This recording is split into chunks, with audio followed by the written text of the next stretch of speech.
Wir leben in einer Zeit, in der alles immer schnelllebiger, komplexer und digitalisierter wird.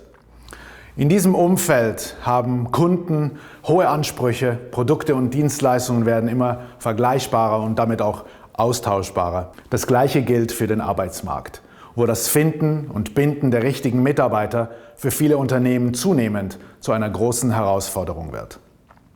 In diesem schwierigen Umfeld gibt es einen zentralen Faktor, der den Unterschied machen kann und der damit auch zu einem wesentlichen Wettbewerbsvorteil und Differenzierungsmerkmal für Unternehmen wird. Und das ist der Faktor Mensch. Die Fähigkeit jedes einzelnen Mitarbeiters in ihrem Unternehmen, zu anderen Menschen Kontakt herzustellen, Beziehungen aufzubauen und auch unter schwierigen Bedingungen zu erhalten.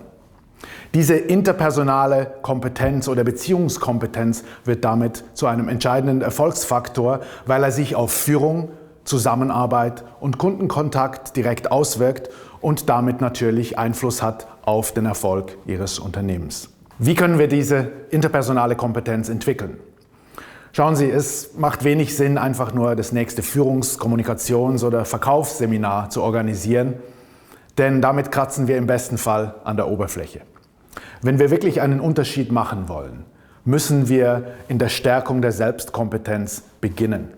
Denn wie können Sie ein Chef sein, der inspiriert, andere einlädt, ermutigt, Hochleistung zu bringen, ihnen zuhört, wenn Sie mit sich selbst nicht in Kontakt sind, in einer guten Beziehung und in Balance? Wie können Sie gut und effektiv mit anderen zusammenarbeiten und Konflikte konstruktiv und wertschätzend lösen, wenn Sie mit sich selber nicht in einem guten Kontakt sind?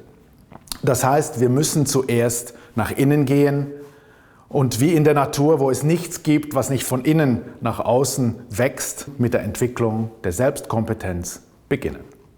Mehr dazu finden Sie in meinem neuen Buch Durchstarten. Sie finden darin Tipps und Anregungen rund um die Themen Selbst- und Beziehungskompetenz in Führung, Zusammenarbeit und Kundenkontakt. Sowie die Essenz aus meinen über 20 Jahren Arbeit als Coach und Sparringspartner von Führungskräften und der Arbeit mit Flugbesatzungen und Passagieren aus aller Welt. Erhöhen auch Sie jetzt Ihren persönlichen Wirkungsgrad und starten Sie richtig durch.